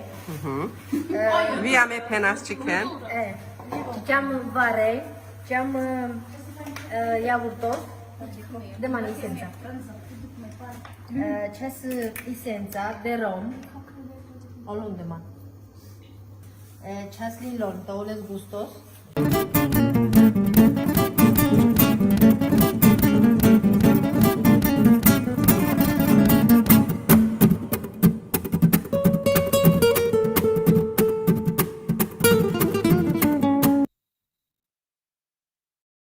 Now we're going to practice a couple of words with the ones that don't speak Romani language, right, in the room. So you can go home with some important phrases in terms of food, right? So bread, right? There are different ways we pronounce this across the dialects. The way we say it is manro, right? I'm going to say it one more time, manro, and then I'm going to ask the room to repeat it. Yeah? I'm going to count to 3, and everybody say manro, right? Yek, dui, trin. Beautiful, beautiful. Thank you very much. Another important word in the Romani world is meat, right? Meat is very, very important. Once it happened to me that I was speaking to Romani speakers in Slovakia, and they made a joke with me. I asked them how you say meat in Romani, and they said masoro. And unfortunately, my computer died. Yeah, the computer died. We've not charged it. Yeah, so I'm going to count to 3, and let's just say mas, right? Yek, dui, trin. Perfect, right? Another one, because the computer died, I'm going to just say the word, and you're going to have to repeat it after me, which is a very important instrument in the kitchen, the wooden spoon, right? There are 2 ways we call a wooden spoon. One way is kashtuni roy, right? And another way is varishka, right? We say varishka. So let's learn varishka. So I'm going to say the word one more time on my own. Varishka, right? So I'm going to count to 3 and we all say it together. 1, 2, 3. Yes, very good. Thank you very, very much. Now, salt, right? As you can see, there's some salt being put in the bowl. I do have the charger, yes. It's all right. It's all right. We'll just do it without the presentation now. So salt, in Romani language, in the dialects, there's 2 variations. The longest form is lond, and the shorter form is lon, right? I'm going to teach you the shorter form. That's how we say it, right? So lon is going to be the word, and I'll count to 3. 1, 2, 3. Lon, exactly, lon. Lon, lon. Yes, Mimo learned the word as well, lon, exactly. And then for pepper, right? For pepper, we say piperi. Piperi. I'm wondering if the Romani speakers use a different word than piperi in their own dialect. Is there anybody who uses a different word for pepper? Nobody. It seems that we're using the same word for pepper as well, piperi. So let's just learn the word together and pronounce it together, piperi. So I'm going to count to 3 and we all say it together. Yek, dui, trin. Piperi. Piperi, exactly, piperi. Very good, very good. Now for eggs, right? For eggs, we normally say, well, again, that will have variations across the dialects, but probably the most common way to say it is anro, anro, anro. So I'm going to count to 3. 1, 2, 3. Anro, exactly. Thank you very, very much. And then I'm thinking that I may charge my laptop so I can play the rest of the slides for you. But in the meantime, maybe we can just run through what's happening here in the kitchen. And I'm going to read, because Maria is busy cooking now, I'm going to read her text that she wrote, right? And I will translate that into English so we can practice a little bit of translation interpretation at the same time and get into the details of making this Romani stew. So, Roma people do not cook only for one person, never ever. Ame keras chabe eromeske le shavenge hai dosta site avel vile homenge so avena mende. We women cook for our husband, for our children, and the food needs to be ready enough for all the Roma visitors as well coming to our home. Ame home piras ye kavereste, taikana aven amende home sita avel chabe pe Messiah so shas avri le romenge anda pachiv. We Roma people, we go and visit each other very often. And when there are Romani visitors in our home, there needs to be enough food for all the visitors, according to Pachiv. Tai sakorom di kelo chabe, tai delvi kritika. Penen tesi lasho, vajt prabut itoi, tesi les lasho gusto, hai kodosi kavel ke eromni janel te chiravel vajt nichi. And then it is, food will be at the center of conversations. People will give criticism about the food. And if they like the food, or if it's very chilly, or if it tastes very good, then Roma will make a remark about it. And that will show whether the Romni, the traditional wife in the Romani world, is a good chef or not, right? So my feder janeste chiraves, so my harnikosan. The better you can cook, the more respected you are. But harniko is not respected, actually. I'm just trying to find a word in English right now. Harniko is when you're very good at something, right? When you're very good at something, that's what it means, harniko. Kanachiravas si importanto tenahami pebal andochabe. When we cook, it is very important that we don't have any hair in the food. Barekana eromnia diklopandanas poshero vikana chiravenas. In the past, Roma women used to put a headscarf on to make sure that the hair is not going into the food. Ajes aba mai bujine numa palal pandenebal. However, today most women will just put their hair back, right? Yeah. Akanate penas sarkeras o romano per kilto. And now let's just go through the steps of making the Romani stew. Penav tumenge sar e Maria Sicilas katar peskide. So I'm going to tell you how Maria learned this from her mother. Akana ame pe panje jinende keras kadochabe kate pe Concordia Academia ando Montreal. We are making the food here in the kitchen for 4 to 5 people at in a 4th space kitchen at Concordia University in Montreal. Anglunes shingrave purum. First, we're cutting up the onion, paprika, the peppers, o paradichomi, the tomatoes, typo chicken, pecas, o purum. And then we braise the onion on the oil. Paprika tayo paradichomo, as well as the peppers and the tomatoes. O pretele 10 minutura pecavle. And we are cooking it for roughly 10 minutes. Kanagatai tenabistren tetzirden epiri rigate. When it's ready, do not forget to pull the pot on the side, because it has to cool down a bit. Jukarasek minuto, we're waiting for a minute. 10 minuto dostai, 1 minute will be enough. Taiferi atunci shasande e mordi paprika duye royanza. And it is only then that we are going to put the ground pepper with 2 tablespoons. Kaya mordi paprika tena pabol ande piri. And the reason is that we don't want the ground pepper to burn in the pot. Parakodo shingraso mas. After that, we are cutting up the meat. Ame ajes gurvano chabe chiravas panje jenenge. So as said before, we are making beef stew for 4 to 5 people.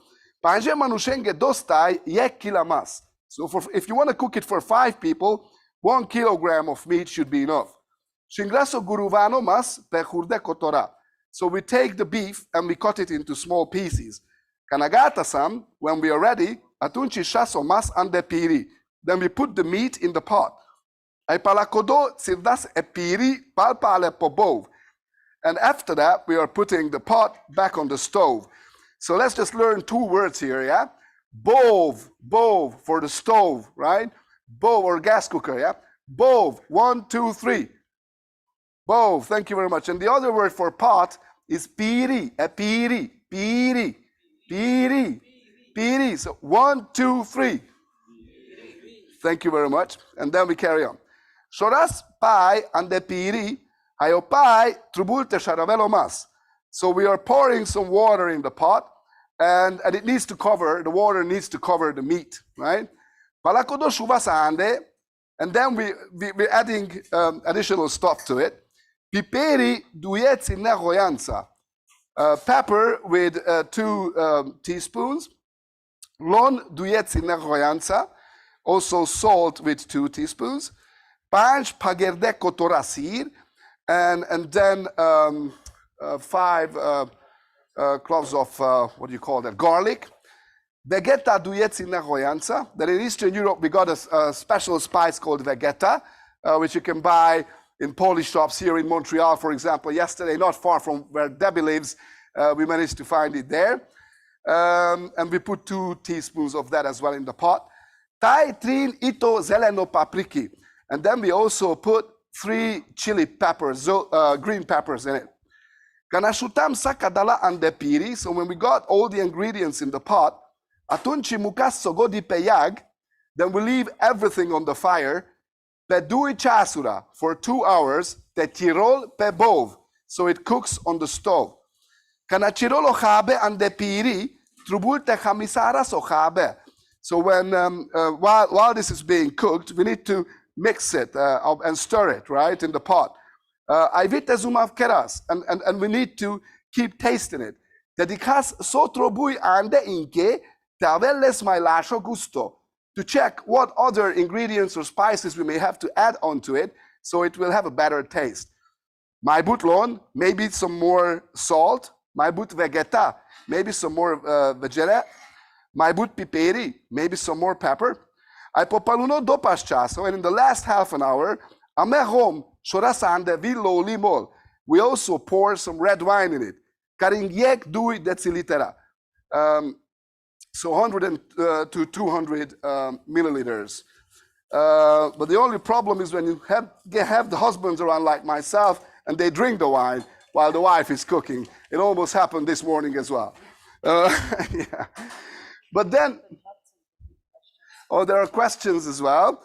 So before we jump onto explaining how we make the egg noodles, they're also called the German egg noodles. In Slovakia and Czech Republic, people call it halushki, right? Can we say halushki? Halushki. 1, 2, 3. Halushki. Halushki. It is very, very popular, right? And now we're going to prepare halushki to go with the beef stew, right? So how do we make halushki? How do we make the German egg noodles? And they have charo in a deep bowl. Angunes chas ande aro. First we put in flour. Dostai do pashkila aro panja jenenge. Half a kilo flour will be enough for 5 people. And the aro shaslon ekatsina hoyasa. In the flour, we are going to put a bit of salt with a teaspoon of salt. Shuas ande vishtar are. And we also put in 4 eggs. Palakodo perasle payasa. After that, we cover it with water. Yek deciliter pai dostai. 100 milliliters water will be enough. Palakodo hamisara sogodi andocharo. And then after that, we are mixing everything in the bowl. Atunchi hamisaras sogodi yekafurkasa. And we need to stir it with the use of a fork. Palakodo shoras pai ande ekpiri. Then we pour some water in a pot. Tetirolo pai. And then we cook it. Kanachirolo pai pagraso humer ande piri. So while the water is cooking, we put the actual egg noodles into the pot, right? Sometimes you use it with a tool that guys are using here in the kitchen, or you can do it with a knife. I'm not too sure what it's called. I think you have it there in front of you, Mimo. That tool. Can we just show it in the camera, please? So that's what you use to make the halushki, right? It's a very smart tool. And then kanagatai shorasopai avri and above tagatai sogori. Oh, actually, I skipped one step, sorry. Palakodo mukaso humer desh deshu 5 minutura tetirol and piri. So once you got that in the pot, we leave it there on the stove for 10 to 15 minutes. Kanagatai shorasopai avri and above tagatai sogori. So when we think it's ready, we get rid of the water in the pot, and then we are ready to eat. So basically, that was a short summary of how this is being made. And actually, we are going to go to green fridge. What is that in French? I always forget it. Frigo vert. We are going to go to frigo vert at 6 o'clock, is my understanding. We already have 20 portions ready, and that's why we are going to consume it together, unless there is somebody starving and wants their portion sooner. And then let's just have a look at the questions we're receiving. I can see that Nidhi already is greeting, right, Maria? You got a greeting, Maria, from Nidhi. She's saying, Te aves baktali Marika, right? We call her actually Marika, but she doesn't like being called Marika in public, right? And what is it you reply to Nidhi? Yeah, may you be lucky, Marika, and you, Nidhi, too. And she's wishing you also lots of luck. And then Nidhi is also adding, how is Romano sarma different from the Greek sarma? Is it spicier? Wow, look at Nidhi and her questions. She's always going into the details. Well, you know, unfortunately, I cannot even prepare a cup of tea myself. It is true. So I'm not going to be able to tell you, but I'm a very good eater. I can eat both Romanian and Greek sarma. To be very honest, I've not had Greek sarma. However, we should have Nick in the room. Nick, are you here? Nishko, Katesan? Esse here? Yeah, can you come here, please, and use the mic? And do you know how to make the Greek sarma? I guess I could say. Yeah, can you say something, please? Come on. Can I speak here? Yeah, just speak in the mic. Well, we start. So it's okay. How do I say this? Okay, we take like our pork and we cut it. We usually use pork or we use beef, and we cut it into little pieces. We don't use ground pork. That's a different type of just the Romano thing that we don't do. And we usually put in garlic and onions and a lot of different peppers. There's peppers in Greece that we use that I don't really know their names, but they're spicy peppers. And for the most part, we also pickle our cabbage leaves. We boil them and then we pickle them for 3 days in a fairly spicy brine, so it becomes kind of like almost like kimchi a little bit. And then we wrap them in. We wrap the meat and rice filling in there. So yes, for us it's very spicy, and all the Romnia like to boast on how they could make it both spicy and better than the other ones. So that's how we make our sarmale. Well, this is so yummy. We got Nick here from Mesim Bokhali. Mesim Bokhali. Nidhi saying something. What are you saying, Nidhi? So Perez. I said it sounds yummy. Mesim Bokhali akana. Yes, it's very good. Good Bokhali. Learn this word. It's an important word when you go visit Roma, right? Yeah. So Nick is saying Mesim Bokhali, right? Bok is the word for hunger. Yeah, bok. In Hungary, there's a wine called bok, by the way, right? It's a very nice wine. So bok, it's feminine gender, right? And bokalo is for a male, and bokhali is for a female, right? So what else was I going to tell you guys? I'm thinking, thank you very much, Nick. So probably Nidhi didn't expect that we would have a Greek Romano Chavo in the room who will explain how the Greek sarma is made. Thank you very much again, Nick.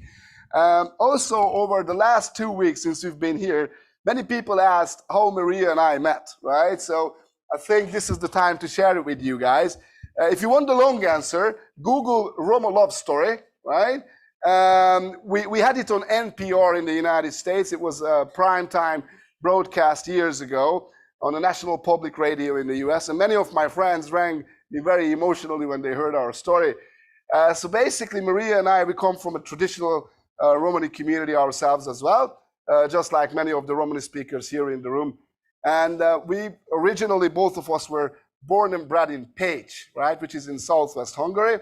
Maria was coming and is coming from the Keldarás Romani community, and I'm coming from the Lovári Keldarás community. Lovári Keldarás, I'm gonna mix myself, I said it correctly, community. But because my dad is Lovári, I would normally say that I'm Lovári, which means horse dealer. Now, well, actually, it was a love story because we were both engaged to somebody else, arranged to somebody else, and we broke out of that agreement, the two of us, right? And it was actually at a wedding that I first met Maria, and then it was shortly after the wedding that we ran away, right? So there is two ways in the Romani world you can meet your future partner. One is through arranged marriages, and then you have a wedding normally, or if you go against the will of your parents and the elderly, then you run away, right? That is also very traditional way to get married. Also, many poor people and poor families, like myself, we were very poor back then, who cannot afford to organize and pay for a wedding, would use this strategy too, and that's what I did myself. Now, I'm thinking, what else is there to tell you guys? Oh yes, about marriages in the Romani community. We start young. Yeah, it may be true. Not everyone, right? I think it's less and less Roma. Most people get married now beyond their 20s, but there are still some Romani families that get married at an early age. And in my community, all of these marriages, and I'm not kidding, all of these marriages last for good, right? We stay together. Of course, we always have conflicts. Of course, in the Gypsy household, there will always be fights and arguments, but we stick together, right? In Romani culture, forgiving is very, very important. So even if the other person is not right, you will forgive, right? Because the important thing is to keep sharing a good vibe with each other and to be respectful and loving with one another, even if you think the other person is wrong, right? Whereas in social media, we many times block each other, right? And ban each other. But in the Gypsy world, you can't do that, right? Otherwise, you will have to leave the community if you start doing things like that, which is the last thing you want. In the Romani community, the most important thing for me personally is belonging to my own community. So if I lost ties with my own community and they wouldn't want to speak to me, I would feel like my life is over, right? It would be really, really hard. I cannot even imagine it. So because belonging to your family network and to your community is so essential to your life, you're always trying to pay attention to sticking every single rule of Pácsi, right? There are thousands and thousands of rules of Pácsi, referring to all areas of life. And if you break any of those, right, and people figure it out, then several things may happen. One is you get a stigma for good. You may become a dilo or dilino or a dili or dilini, which means like a fool, right? They will perceive you as a fool for the rest of your life. Or if you're doing something really mean, right? For example, Duramendar may stay away far from us. For example, there's cheating going on. Then in our community, it happened actually, I'll give you a story. It happened last year. We had a man whose wife cheated on him with another man from the community. Now, when the community figured out, everybody was really, really unhappy about what happened. And the two families couldn't settle the dispute. Therefore, the Romani Kris was convened, the elderly people were convened. And their verdict was that they gave a huge fine to the man who admitted to the adultery. And he needed to organize a big party as well for everyone, right? So that's one example. That's what Romani Kris is normally used for, to settle internal disputes where we don't need the intervention of a court, right? So I think I gave you a couple of examples here. Let's just look at the kitchen where we are now. Can you guys tell us what's going on now? What's happening?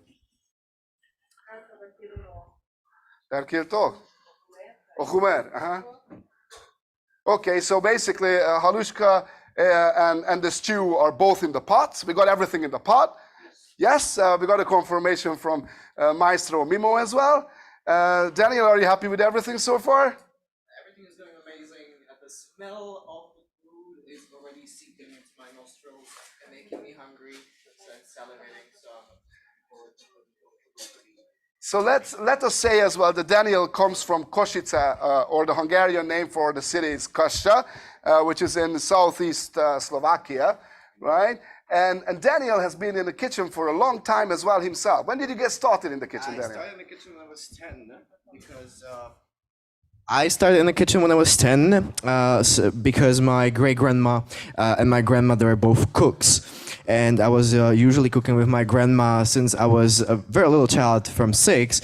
And then since I had 4 years experience already when I was 10, and I asked my mom to make me something to eat, but she was at that time busy with something else. So I just decided to cook for myself. And my first endeavor in cooking ever was actually a chicken, a whole chicken, cooked chicken. So I just went straight ahead to the freezer and I took the chicken, I turned on the oven and I put the chicken inside, not knowing that how long does it cook, how does it work, and so on. So it turned out interestingly black, but that was the start of my endeavors. And since then I'm cooking, and I was also cooking for, when I was in a dormitory during my high school, I was cooking for the whole hall of boys, so 20 boys. I was cooking when somebody had, celebration of their birthday, or there was just something happening, just like casual mornings. I was cooking. So. Wow, that is absolutely great. Just keep the microphone if you can for a second. Okay. Also, let me tell you guys that the groups that we come from with Daniel are different, right? My group is being referred to as the Vlachi, right, or the Vlach in Slovakia. And what is your group called? My group is called Romungre. Can you tell us a little bit about the Romungre, please? Yes, so the Romungre, they came from, they spent a lot of time in Hungary and they moved into Slovakia. And so we have, in our Romani language, we use a lot of Roma words. So we say, instead of familia, we say faita, for example, or we don't say chasos, as Bergitka Roma says, as I heard from Sonia, we say ora. Yes, so we have a lot of those words, and a lot of actually also food comes from Hungary. So the word to cook in my dialect is te chiraves, right? Mm-hmm. How do you say that in your dialect? We say te tavel. So taves. So what are you cooking? Tavel, yes. in third person singular, which is a very different word to what we are using, right? Yeah. Also, another interesting feature of your dialect is that it is using more archaic words than my dialect, right? Which I thought was also very nice about your dialect. And in the UK, we have a huge diaspora of Romungre Romani speakers from Slovakia and Czech Republic, especially in the north of England. Now, I learned from Kakoyanko, from Ian Hancock, at one of his lectures many years ago, that in the United States, the same group will call themselves not Romungre, but they will call themselves Bashalne. Am I right, Kakoyanko, saying that? Oh, thank you so much. Thank you so much. Yeah, Bashalne, they used the Romani word in the Americas, which I thought was very, very beautiful, because the word Romungre, or Romungre, as many try and correct it these days, means Hungarian Roma.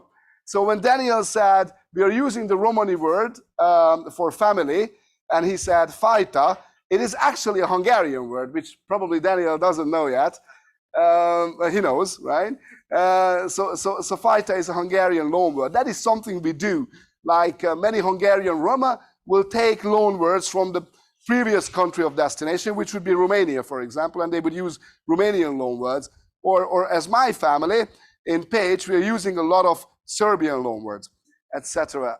That's how it keeps going in every single Roma group. And I'm just wondering how much more time do you think we will need to conclude with the cooking? If I may ask the chefs in the kitchen, please.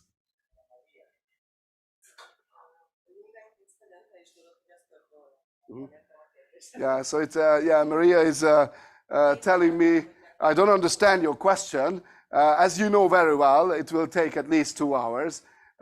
So we're going to conclude the cooking session with the group, but Maria will stay in the kitchen and will guard the 2 pots to make sure that everything goes smoothly. And I'm thinking this is where we can conclude. Thank you very much for the opportunity. Thank you to ForSpace. Thanks for the contribution to make this possible. To Debbie and Concordia University. This is probably the first time that we made a Romano stew here on the campus. And if you guys have any questions going forward in the future, we are very happy to help you and give you further ideas and recipes if you are interested in learning more about Romani food. There is amazing food, let me just say that as well. I traveled all over the world. I spent a lot of time with lots of Romani groups, and I always come across new food which I've not had before in my community, right? So I'm very highly recommending visiting Romani households wherever you are in any country, because you will always be very nicely treated. One important rule to remember though, when you go to a Romani household and eat, right? All the Romani speakers will tell you, eat, eat, eat. The word for eat is cha, yeah? Ha, ha, like in German when you say machen, right? That is the sound you need to produce.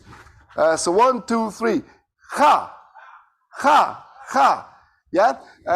So people will tell you to eat, but you don't eat straight away, right? So even though people keep telling you all the time to eat, you don't eat straight away. It's not respectful to eat straight away. So you need to wait a little bit.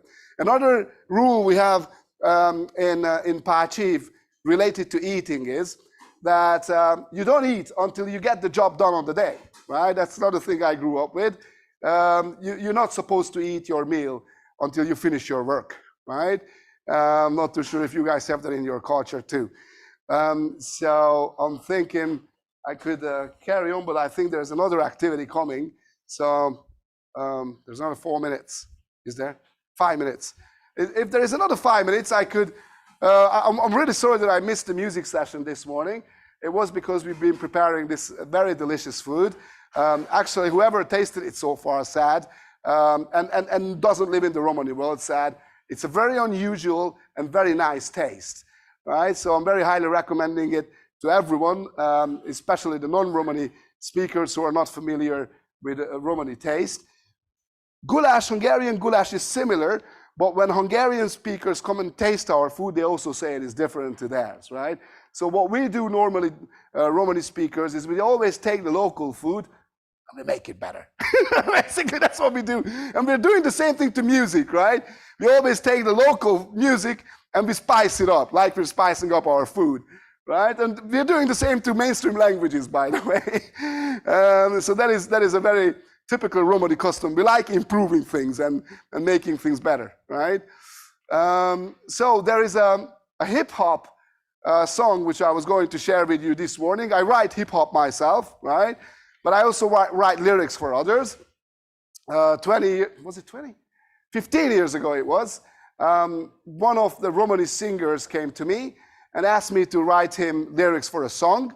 He heard from Nicolae Guță in Romania, and this Hungarian boy was 15 years old back then.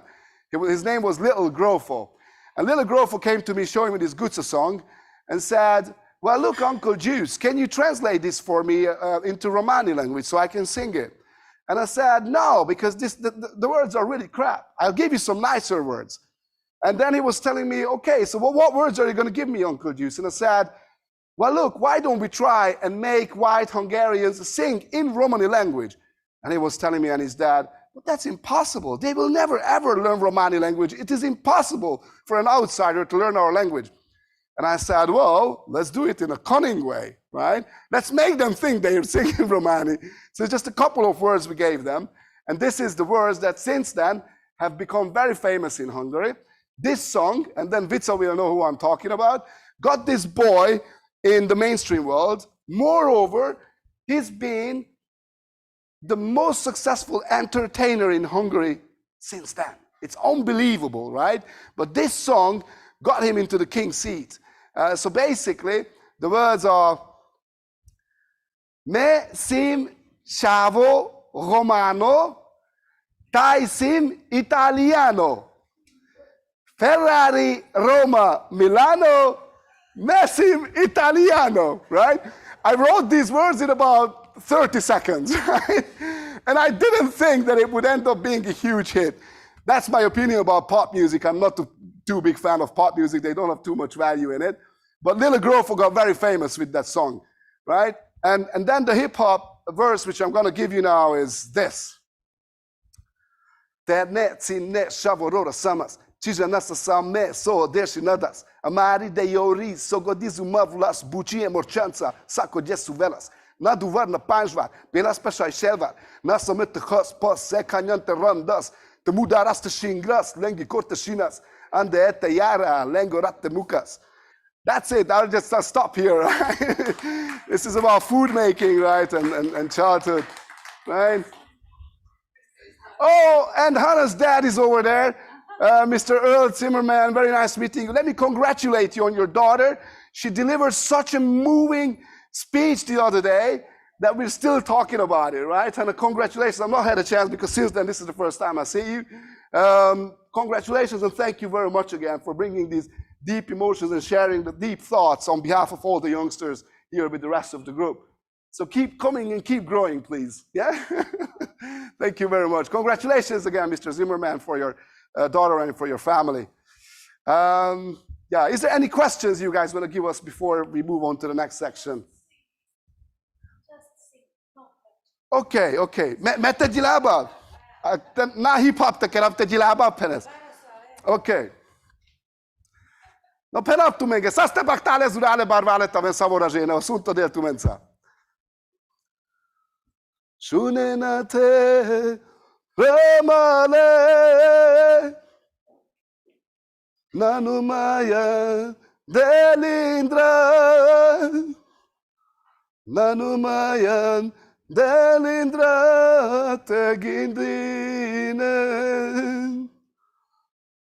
uste no preromale uste no preshavale che raspacia misto tavel amenge trayo yabana yamen e baval pur del amen e baval pur del e amen de devlale uste no prero male uste no preshavale che raspacia misto tavel amenge. Tavel saste baktale savoražene.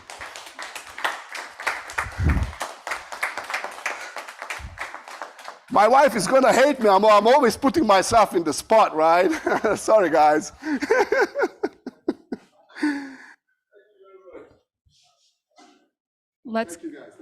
Let's give Maria another round of applause, sorry, for cooking and getting everything set up. Thank you for joining us for that.